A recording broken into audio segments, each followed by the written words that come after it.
Good afternoon, everyone, and welcome to today's media program event. My name is Dr. Sebastian Diaz-Gasca. I am a lecturer in music industry at the School of Media Communication here at RMIT.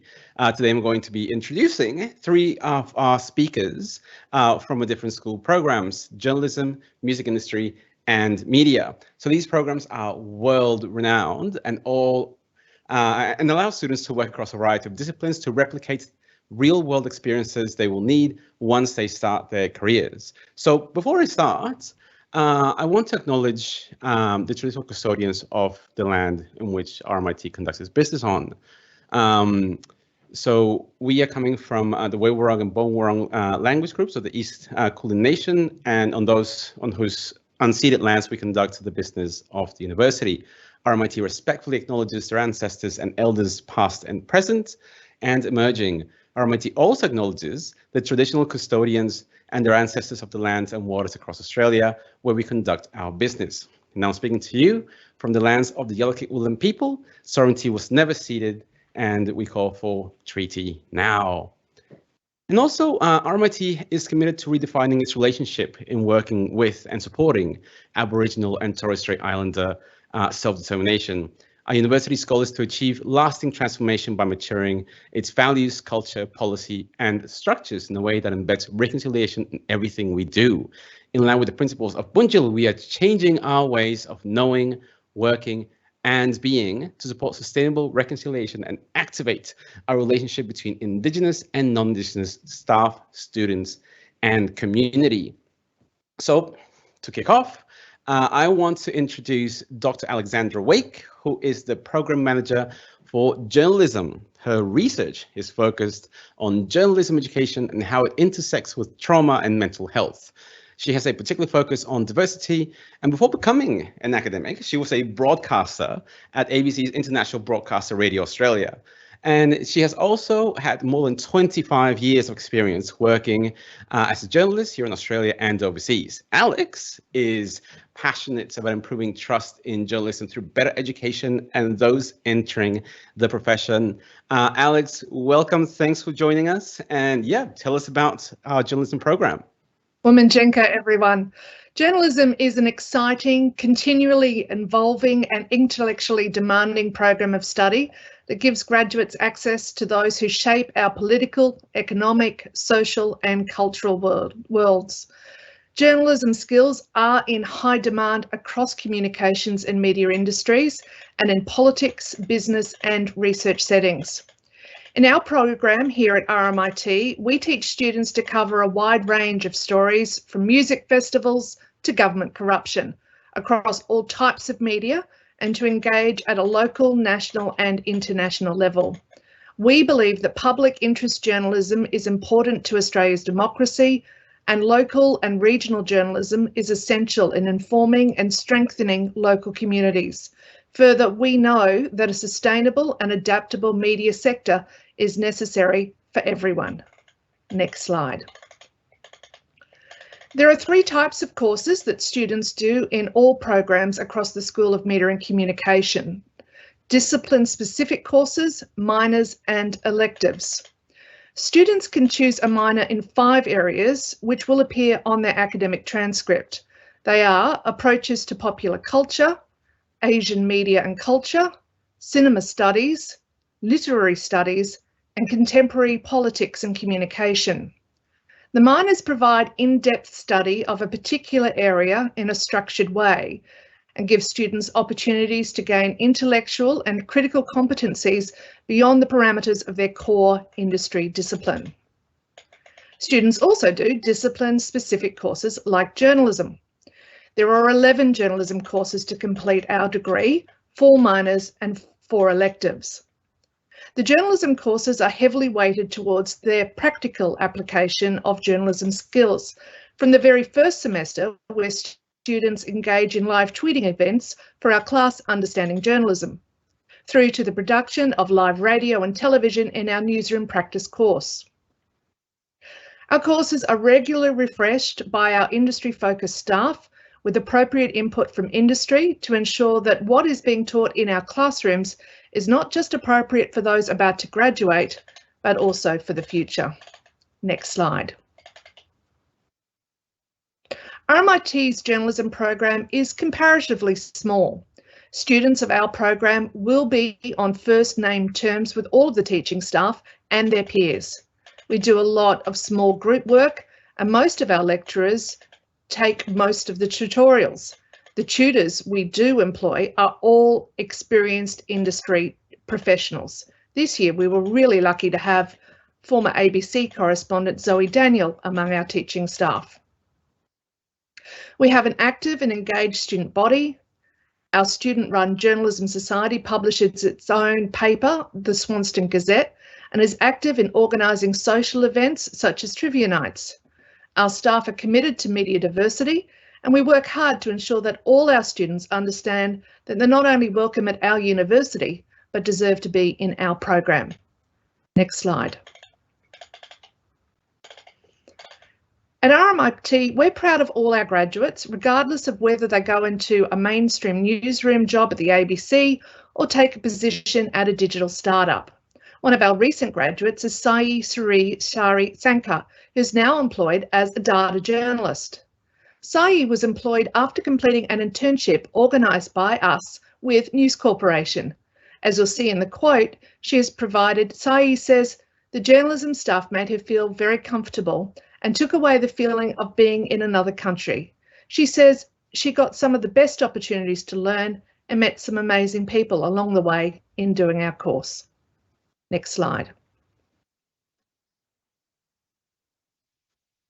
As I said, we're proud of all our graduates and we're very pleased to have had so many go on to award-winning careers in journalism and related fields. We could provide a long list of high-profile journalists in Australia and overseas, but who better to highlight than Nick McKenzie? The Age's multi-award-winning journalist, Nick is among the many alumni who continue to give back to the journalism program, regularly providing guest lectures and mentoring to our students. Nick is just one of the many graduates who visit our classroom each year.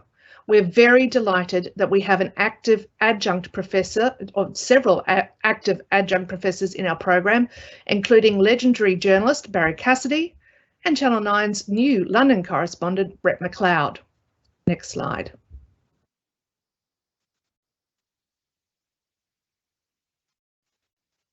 The next slide, please.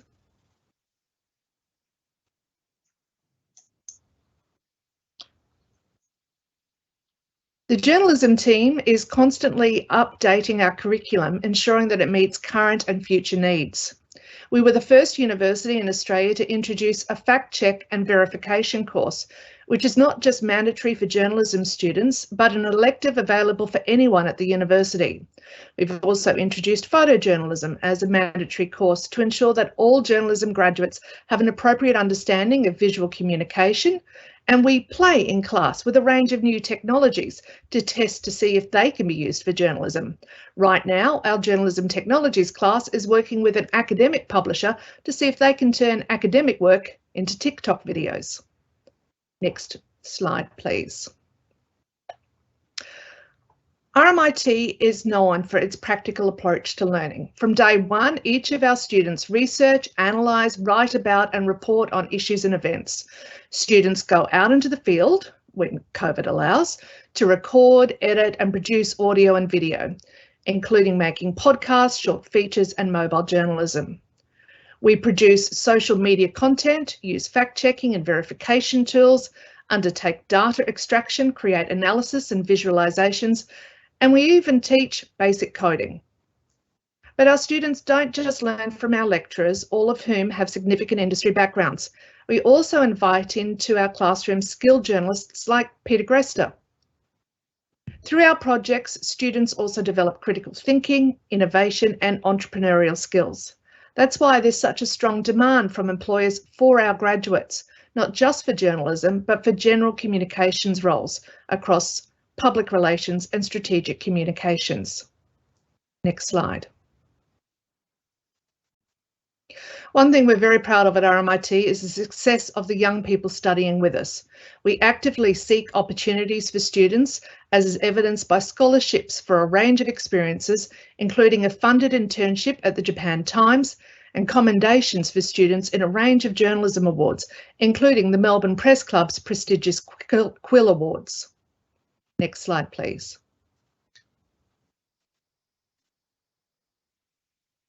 We have close to 70 partnerships with news organisations in Victoria and across Australia and the world. All our students do at least one significant placement with a news outlet. Each experience is individually tailored to that student and their interests and strengths. As a staff, we're particularly keen to enhance the opportunities of students from diverse backgrounds and have been delighted to partner with the ABC for a special diversity internship, which leads to a paid job with the national broadcaster. And we've also been able to offer paid internships at the Project and RSN. Next slide, please. As I said earlier, the journalism program has always worked to ensure we're preparing students for modern newsroom practices. During COVID, we've been able to turn our office placements to unique virtual experiences mirroring current journalistic practice. And we work with universities across Australia and around the world on a range of collaborative student publishing projects. For the past 2 years, RMIT has hosted national television programs from our state-of-the-art studios, or, as we were able to do last year, from students' homes. These programs have been broadcast on Melbourne's Channel 31 and on YouTube and Facebook. Next slide, please. Our graduates appear on every news channel in the country, in every newspaper and on all radio channels, or news radio channels, and they win awards repeatedly. We acknowledge we're just a small part of the graduates' ongoing career success, but we're always proud of the part we play. Next slide. I'd like to acknowledge the news outlets who partner with us to offer internships and projects with us in journalism. As I said, we have more than 70 internship partners across all platforms. Significantly, if there's any news outlet that we're not currently partnered with and a student wants to go there, we'll try to make sure that happens. That's what the journalism program here at RMIT tries to do. Next slide. And right now, it's never been easier to get into journalism at RMIT. Our current ATAR is sitting at 74.25, which allows a wider variety of students to come into our program. If you're interested in journalism or one of the related careers, we'd certainly like you to consider us here at RMIT. Thank you. Thank you so very much for that, Alex. That is great. And a quick reminder to everyone, the Q&A is happening. So if you have any questions, any burning questions that you want us to answer towards the end of the panel, feel free to just pop in the chat, and we'll then address them in a sec when we reach to the end of the event. So next up, we've got Dr. Catherine Strong, and she is the program manager for the Bachelor of Arts Music industry, and she is a researcher who has done extensive work on the conditions on condition and equality in the music industries, including her recent report on the impacts of COVID-19 in the Melbourne music industries. So, Catherine, over to you. Thanks very much, Seb. And welcome everybody to our little presentation today. Hopefully give you a bit of an idea of what we get up to here at RMIT. So next slide, please. So the vast majority of people who want to get into the music industry are there because they love music. People have a passion for music, and it is often something that they decide that they want to be involved in, regardless of whether it's going to make them a lot of money or not. And what we try to do here at the Music Industry Bachelor of Arts at RMIT is to give people the tools to make sure they can be as successful as possible in this industry. And it isn't just a place where people go and are passionate and just think about their passion all the time. Of course, it is also an incredibly thriving industry. Well, okay, little caveat there. At the moment, perhaps not as thriving as it has been in the past. But certainly I think it's not unrealistic to say that as soon as things do start to open up, we are going to see the arts and the music industry bounce back very quickly, because as I say, people love it. They're never going to stay away from it. It's always going to have a place. In Melbourne, it is a central part of the culture of the city. A recent study showed that Melbourne has more live music venues per capita than any other city in the world, and I don't think that that's going to change soon.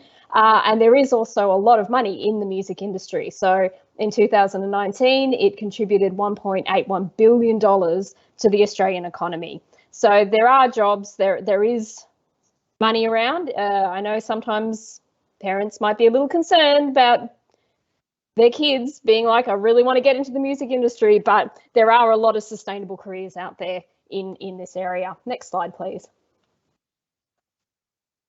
So the Bachelor of Arts Music Industry is a 3-year program. We have, similar to what Alex was talking about with media, there is what is now known as a minor course where students can choose from one of 5 streams that they pick up as a minor in their study. But we have 6 core courses which are divided into 2 parts. And what we do with our courses is we have, in one part, there is a lecture and a tutorial. So there is sort of more of a traditional academic-y type approach to some key issues and some key things that people need to learn about the music industry. Things such as, what is the history of the music industry? What are some of the core roles and practices that people need to know about? Where do we sit in terms of the global music industries as well? And then in the second part of the course, there is a more practical element to it. So people will have a choice of different, what we call studios, where they will get to choose to do things like perhaps sound production. We have Ableton studios where people learn Ableton. We also have a DJ studio. People can do those things. Sometimes you work with our industry partners on particular projects. Other times we bring somebody in to do, say, a songwriting studio. So there's a bunch of different things that people can choose from, depending on what your particular specialty is. In the final year, there is a real focus on making sure that our students are in a position to really launch into whatever career pathway it is that they've chosen to focus on. So in the first half of the year, we have a course called Career Pathways, where everybody has to go in and do an internship. And our interns go everywhere that you can imagine in the music industry. And quite a lot of people end up with ongoing jobs at the end of that internship. And in the final semester, we have Major Project, which is where students have a semester to choose what it is they want to focus on and develop a large project that will then be the springboard that they then start off in the industry on the back of. So a lot of direct career development going on there. Next slide, please.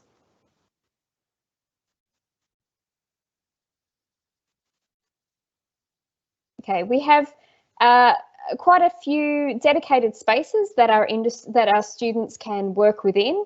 So this is one of the spaces that our students can access with the large mixing desk and recording studios. But the place that our students are more likely to be is, I mentioned our Ableton studios. So there are a small set of rooms that our students are the only ones who can access. And within that setup, there is a whole bunch of desktop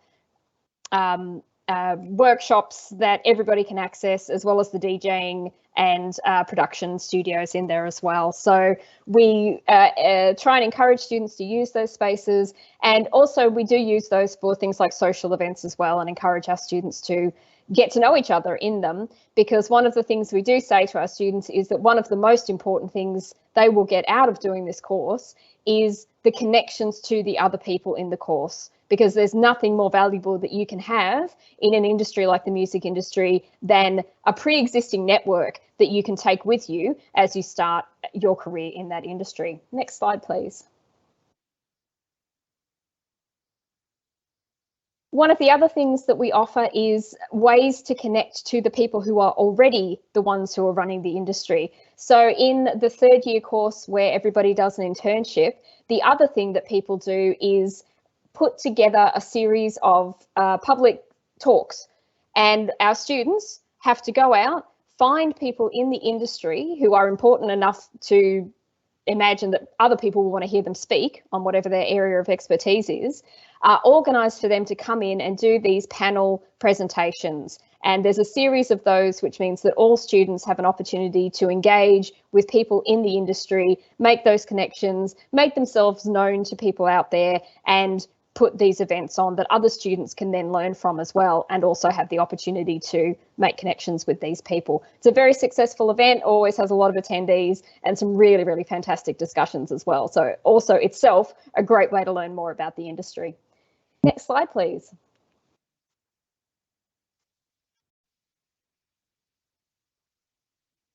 We have a lot of real world projects that our students engage with. There are a lot of performance opportunities across the course of the degree. And I just want to make it clear, we are not a performance degree or a music degree. So we don't teach our students how to play their instruments. And there are no, there's not a lot of sort of formal opportunities for people to get up and play. But because a lot of what we do involves putting on events, for instance, students who are performers are often given the performance spots on those events. So there is a lot of sort of incidental opportunities for performance, but a lot of opportunities for working out how to get opportunities to perform, or how to enable other people to perform as well. Next slide, please. We have some very successful students who have gone out into the industry, just a couple that you might recognise here on this slide. So King Gizzard and the Lizard Wizard finished with us in 2014, I think it was. And the plan that they put together for the band and what it was they were going to go and do, including those ideas about putting out lots and lots and lots of records, being a very prolific band, that was workshopped in our major project third year core course. So they came through and came up with some great ideas with the help of some of the staff. Not that we want to take too much credit, they're obviously just absolutely fantastic, but they've gone out and done some great things. And Alice Ivy recently has been really killing it. So she had a Triple J Album of the Week not long ago. She's been nominated for some ARIA awards. Alice Ivy was first introduced to music production using Ableton in one of our classes, and she has happily sort of admitted that that wasn't something she ever thought she would pursue until she did it in class with us. So you never know where this could take you as well. Next slide, please. We have quite a lot of partners in the industry and a lot of different organisations that we work with, including the peak body for music in Victoria, Music Victoria. We work with The Push. We have worked with Warner, Universal. Students have done internships at those places, as well as Mushroom. Ableton, obviously, we get everybody to use Ableton at some point or another. We've also recently done a very fantastic partnership with the Australian Music Vault, where our students wrote content for their website on a bunch of different things, including the impact of COVID on the music industries. Next slide, please. So our students have ended up in a lot of different places, not just as performers. We have people in prominent positions around the industry in management, in festival coordination. One of our students was recently the music director at the Dark Mofo Festival this year in Tasmania. We have other people who are bookers for clubs in New York. We have people who are also working in places like policy formation, very high up in the government too. And one of the things that we do that we think is really important is we make sure that our students leave, not just with a really good knowledge of the music industry, but a bunch of skills around writing, reading, critical thinking, and being able to research that every bit of evidence we have shows are valuable in every single industry out there at the moment, including the music industry. The music industry isn't just about people being creative, it's also about having those skills, and we make sure that our students end up with those when they leave. Next slide, please. Okay, so our current ATAR 71.2. You just need year 12, you come in through your ATAR, there's no other criteria to get in. If you are a little bit beyond the ATAR BTAC point, there's also a possibility for getting in through personal statement. Next slide, please. Okay, we also have this year early offer program. So if you're particularly interested in this course, you can do a very short application and be given an early offer. If you're interested in this, please get in contact with the university. The applications for this close by the 5th of September, and you'll know by the 24th of September if you got in. So it's an excellent different opportunity, another way of getting into the university if you're not sure about those other pathways in. But please get in contact if you have more questions about that. That's me. Thank you very much. Kath, thank you so very much. That is great as always. And yeah, a quick shout out to everyone who's been asking questions at the Q&A. We have some really interesting questions. Some of them are getting answered already, and some of them we will get to once we get to the final bit of our session, which is going to be our Q&A with the whole panel. Also, quick shout out to Dr. Daniel Binns, who is operating the Q&A, as well as soon to be Carly Lucas, soon to be Dr. Carly Lucas. Sorry, that went in my mind. So yeah, so now the time has come to welcome Dr. Rachel Wilson. Rachel is the co-program manager with Dan, who's on the chat, of the largest of the programs offered in the School of Media Communication.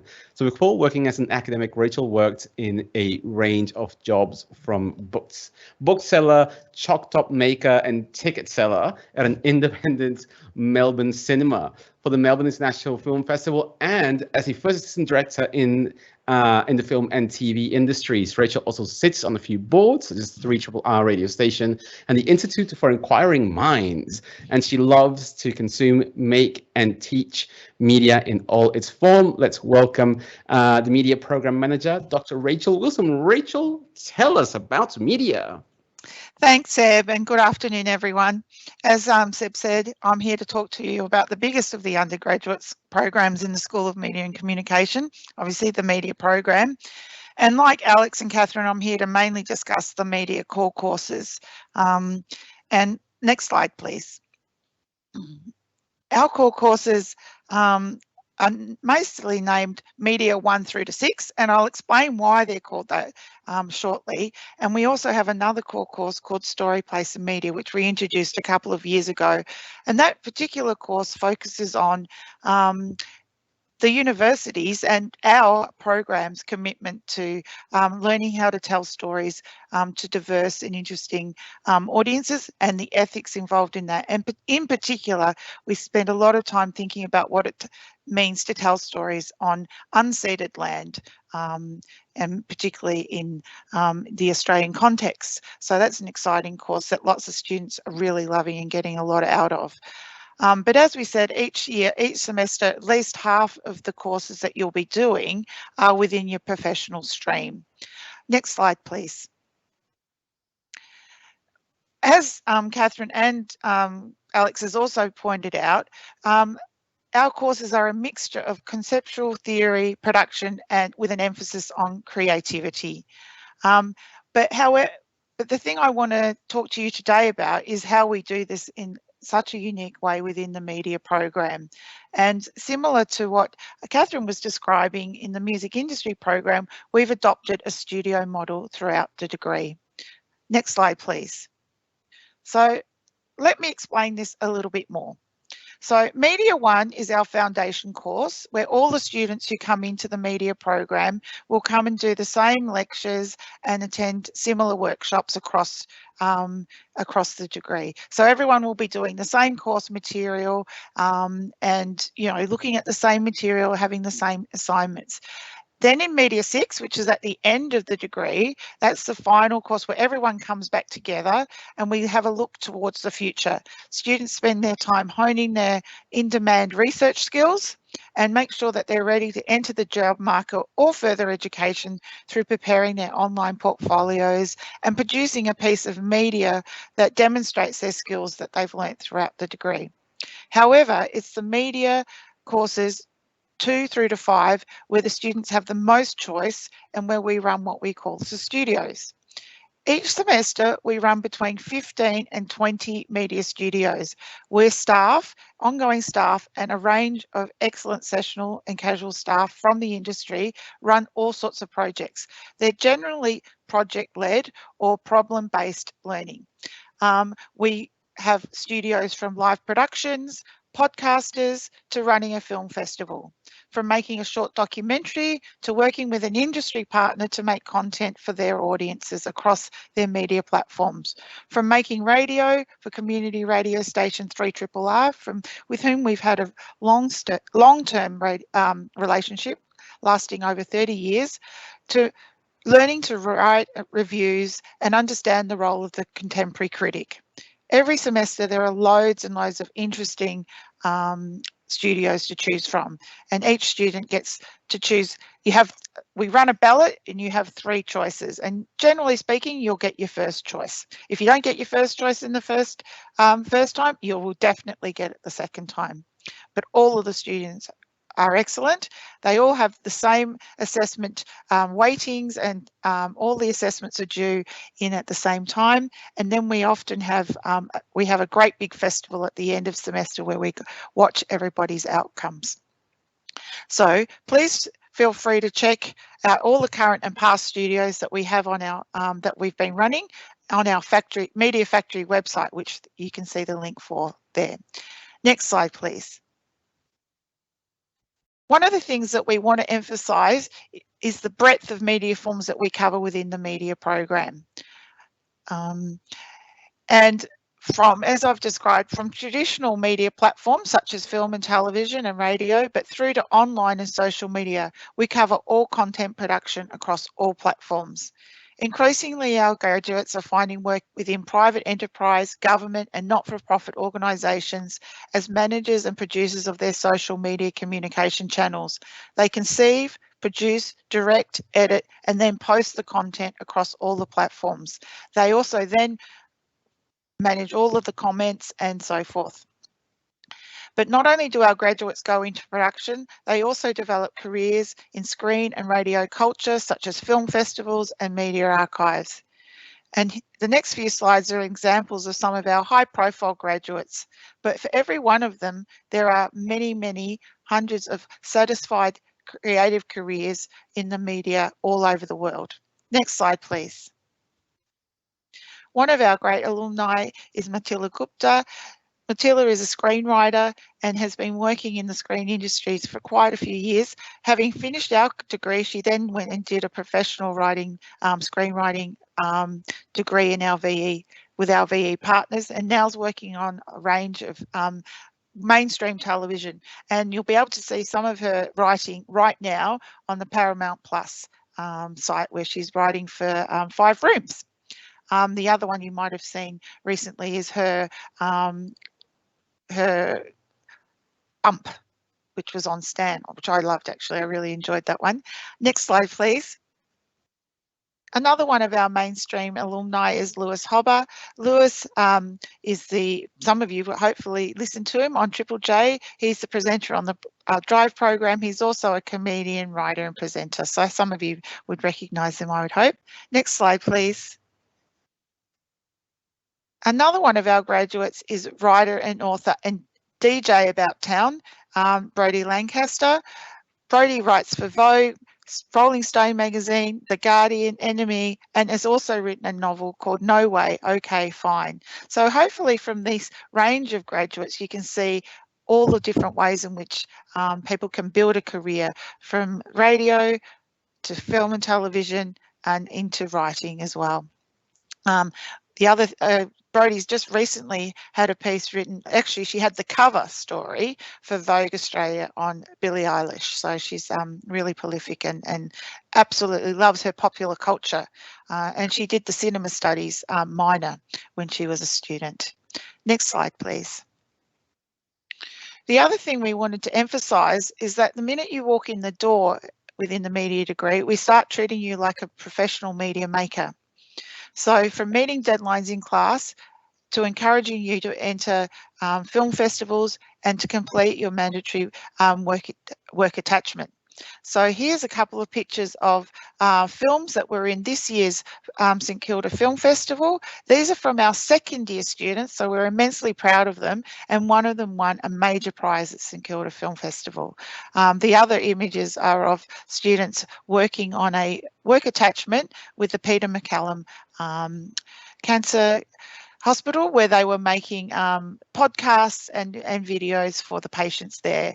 And the other photo is of Federation Square screen, where again a lot of our graduates are making content as part of the studios and partnering with Fed Square, for example, screening on their big screens there.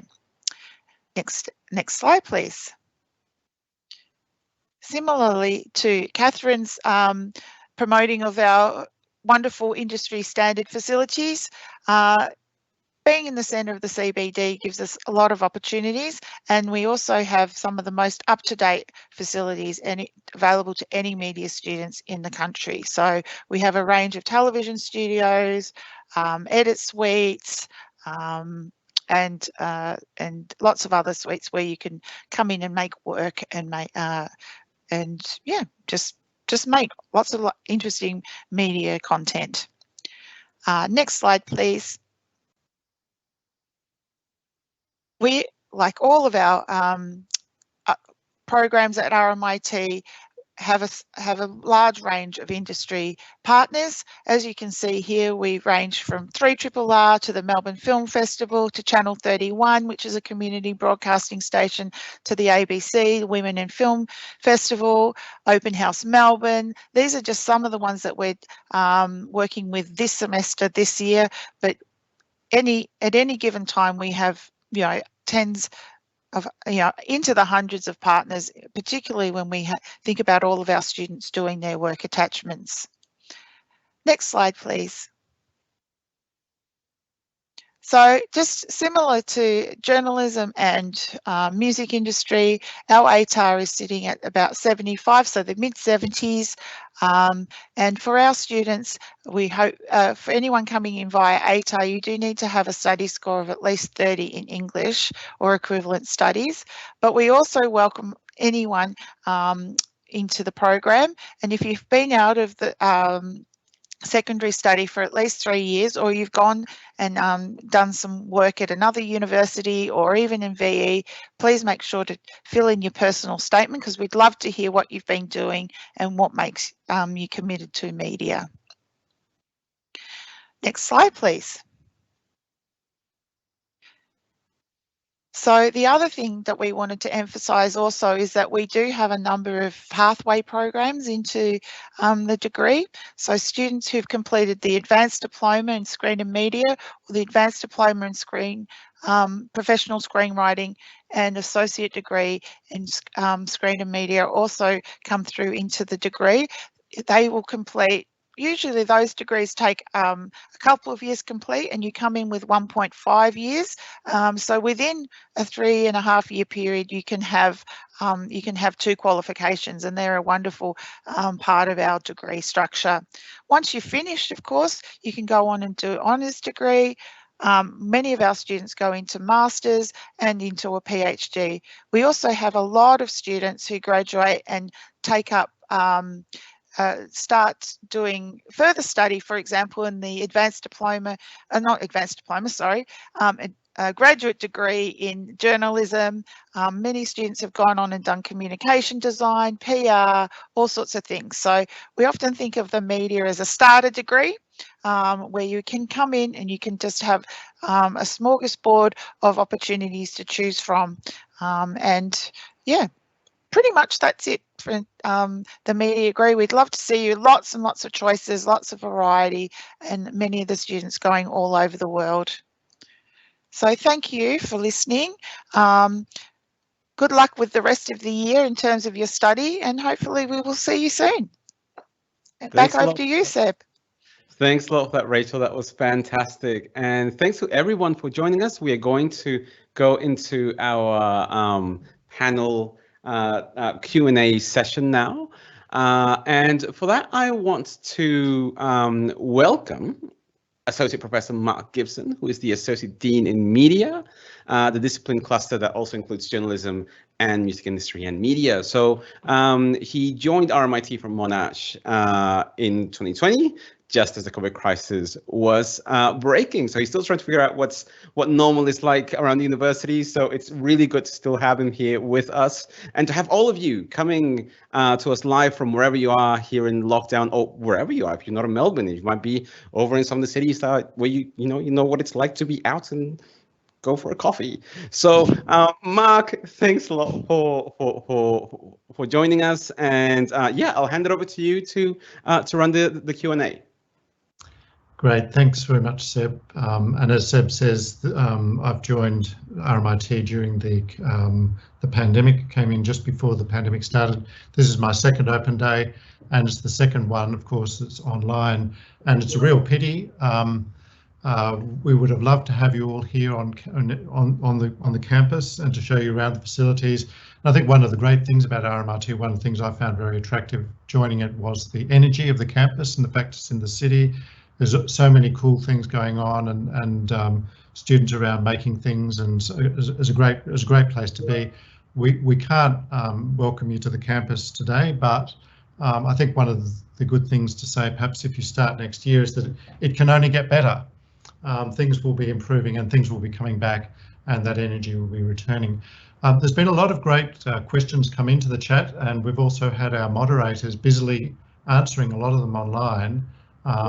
But I thought it might be a good idea in any way for the program managers here to answer some of them verbally. So Ebony asks, for example, just a question about the relation between theory and practice. And I know a lot of students are interested in this question, the relation between theory and practice, and specifically how that ratio might be different in the Bachelor of Communication Media and the Bachelor of Communication Public Relations. The PR program was in this morning's session, but I thought maybe Rachel, would you like to say something about how you see the relation between theory and practice in the media program? Sure, thanks, Mark. They're absolutely linked. There's no separation between the two. So particularly when it comes to the media studios, they're generally led by a theoretical question, and you'll constantly be making and thinking and doing and making and thinking and theorizing at the same time. It actually is a unique mix. We also have the minors.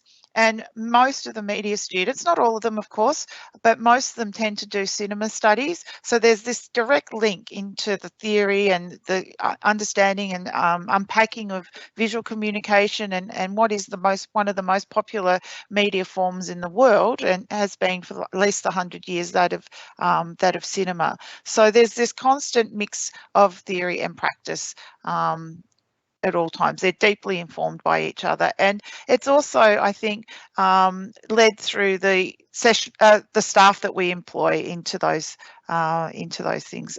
Most of our staff have industry practice, but also write and think and critique and review in all of those spaces. So it's absolutely blended together like that.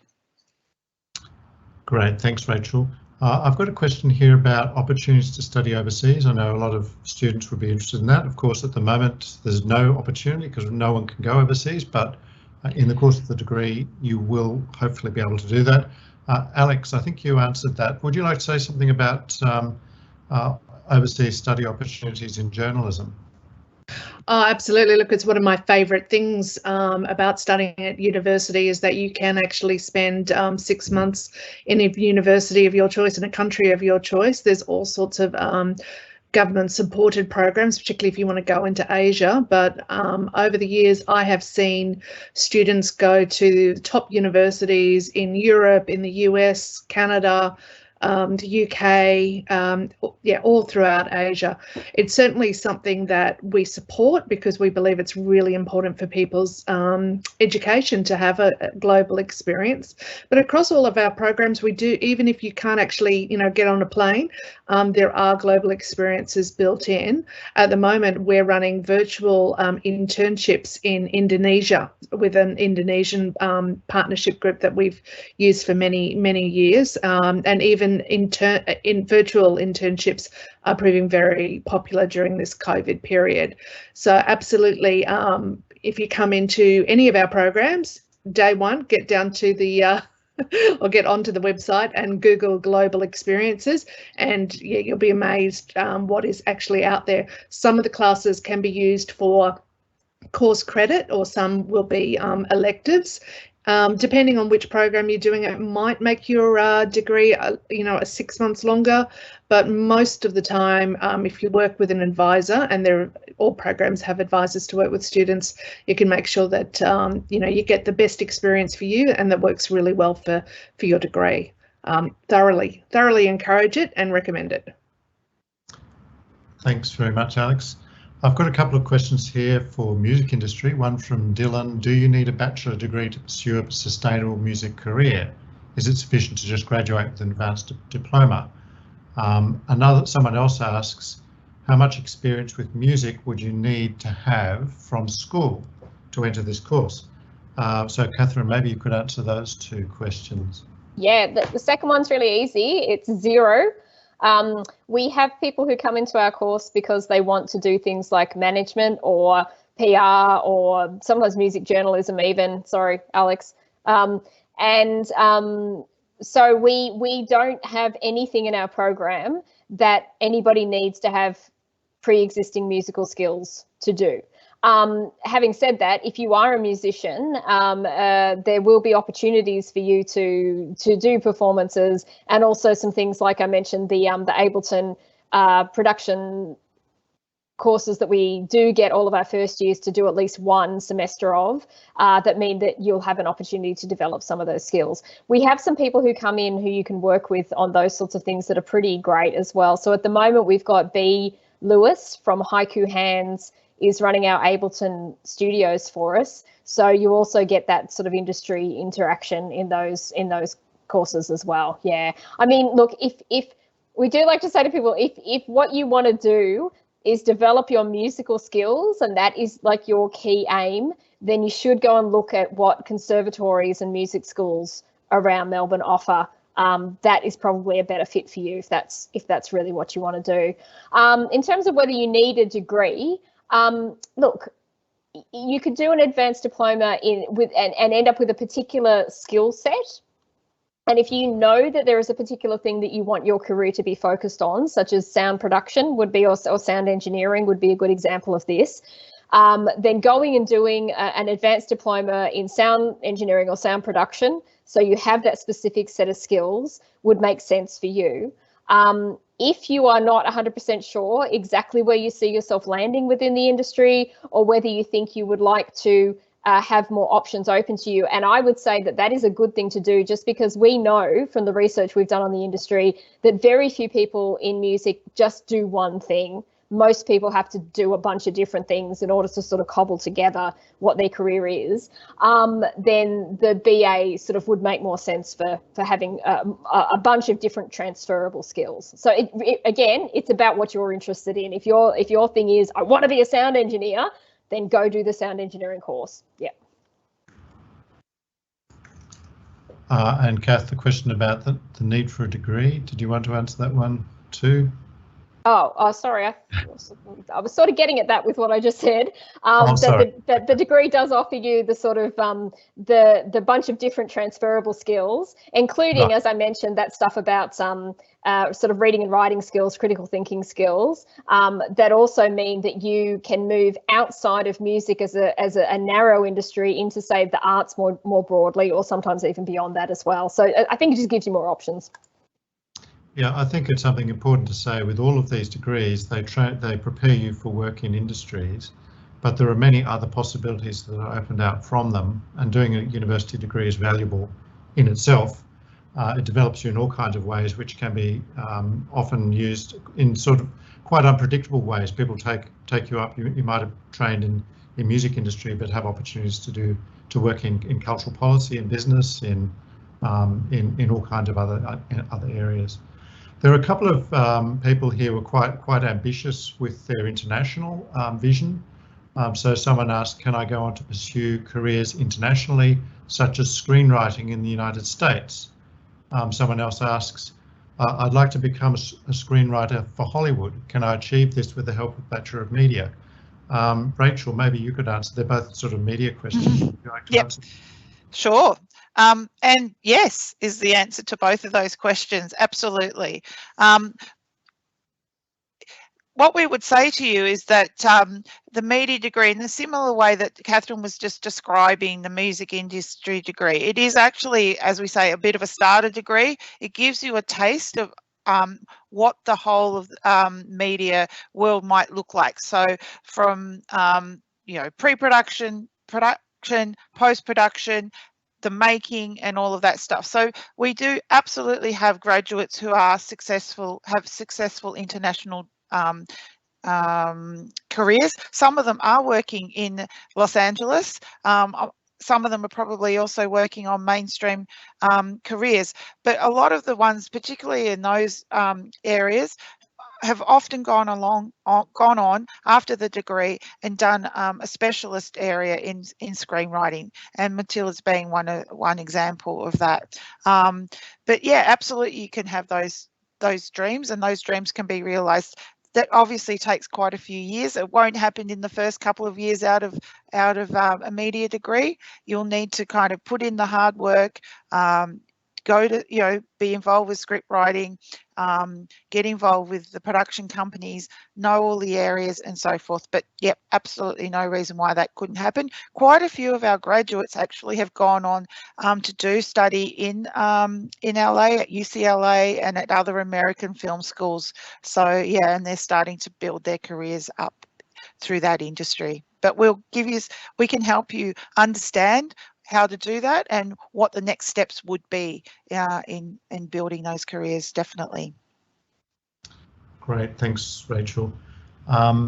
Someone's here, obviously, I think a journalism student interested in working with RMIT ABC Fact Check, and noted that RMIT has this relationship with the ABC, and it's got this great fact-checking unit, which gets a lot of media exposure.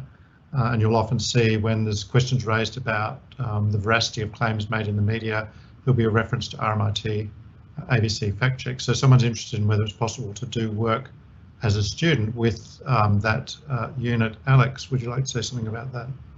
Yeah, absolutely. We're delighted that the ABC partnered with us for the RMIT ABC Fact Check Unit. They are in normal times located on campus with us right in the heart of the media precinct. They take students not just from journalism but from all programs as interns, so people can go in and actually spend real time with them and publish fact checks alongside some of their journalists. The media program also has a studio based around fact checking. As I said in my presentation, we have a full course on fact checking and verification, and there is a micro-credential that people can do even if they don't get into the unit itself for an internship or a placement or a project or a studio. So absolutely, facts are embedded in everything we do at RMIT, and we're really excited that people are asking about it. Thanks, Alex. So a few students are interested in internships, and internships obviously a really key part of our programs, and work integrated learning is a very important part of what we do.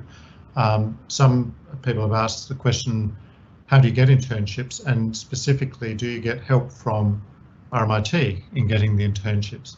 I don't know who would like, this is really a question for anybody. Rachel, would you like to say something about that for media? Maybe we'll move to the other programs. Sure. In the media program, we don't have a specific internship course. I know that they do in the music industry, and we have, because we have such a big cohort and we have so many options that students can take, we help you find one, but we don't place you in one in a formal kind of way. So what I say to students is that there's a formal economy, and then there's the informal economy. So the formal economy will be the opportunities that we post almost on a weekly basis. They all come from our partners that we already have an existing relationship with. They come from our graduates, many of whom have been through the program and are working in organisations and see an opportunity for an internship, so they'll send it through to us formally. And then there's the informal economy, whereby students perhaps in third year have done an internship and they'll let the other student body, people in the student body know. So they're organised, they might have gone through their internship and they know that there's another one coming up, so they'll let their peers know. So we absolutely help you with that. We embed career development skills in throughout the degree. We have a careers officer within the degree. So yeah, you're supported throughout the whole process. Okay, thanks, Rachel. Alex, did you want to say something about internships in journalism, how they're provided?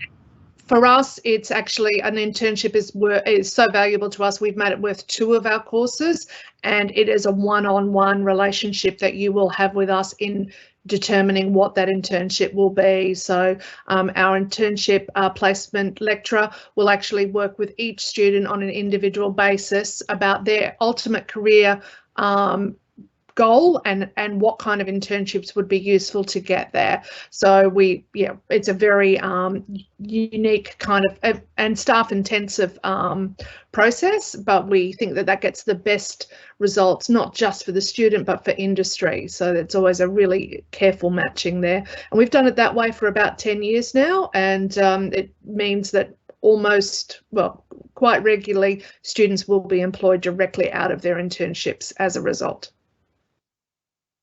Great, thanks, Alex. Someone here is wanting to get a bit of a sense of the reality of university life. What is an average day of a student? What will it be like? And specifically, someone asks, how many hours a week, assuming we're not in lockdown, will a student be on campus? And Mark, can I just do a quick music industry internship overview, just really quick? Sure, yes. Yeah. Maybe because that question is a music industry question, so I'll get you to answer them both. Okay, yep. So with our internships, we have a bit of a different approach to what Alex, or actually almost the exact opposite. We sort of sit there as support, and if there are things that people bring directly to our attention that our students could do, we send that information to our students. But our attitude is more that our students have to find their internships, and the reason we take that is that approach is because one of the things we want people to do is to learn how to make connections and to learn how to create their own networks. So it is actually a skills building exercise in finding your own internship and pursuing that and getting a response from people and learning how to speak to people who you haven't approached before, because that is something that people do all the time, have to do all the time in music. Yep, cold calling people, it's horrible time, but you have to learn how to do it. The other question was about amount of time that you spend on campus, I think. So people spend, look, we say to people a rule of thumb is you have 40 hours a week that you should be spending on your studies. In a course like music industry, about 10 of that would be in face-to-face lectures of some sort. Hopefully next year back on campus, like actual face-to-face, not just over Zoom.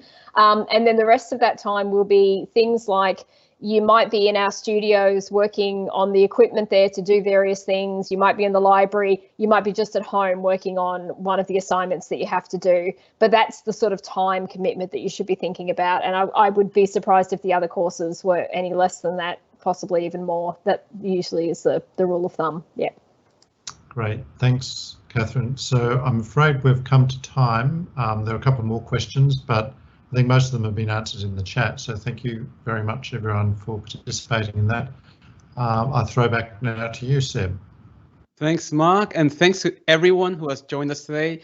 It's always fun to do these things, and it's really important for all of you to, of course, know more about our programs. Really appreciate that you joined us live, and I hope that you also get to see us in the flesh once we get a lockdown and you come to degrees, because really these are great programs. And if you have any questions, just send an email to RMIT Connect or send an email to some of our program coordinators as well. Again, a quick shout out to Mark Gibson. Thanks a lot. Catherine Strong, Alexandra Wake, and Rachel Wilson. Take care during lockdown, get vaccinated, and we will see you next time.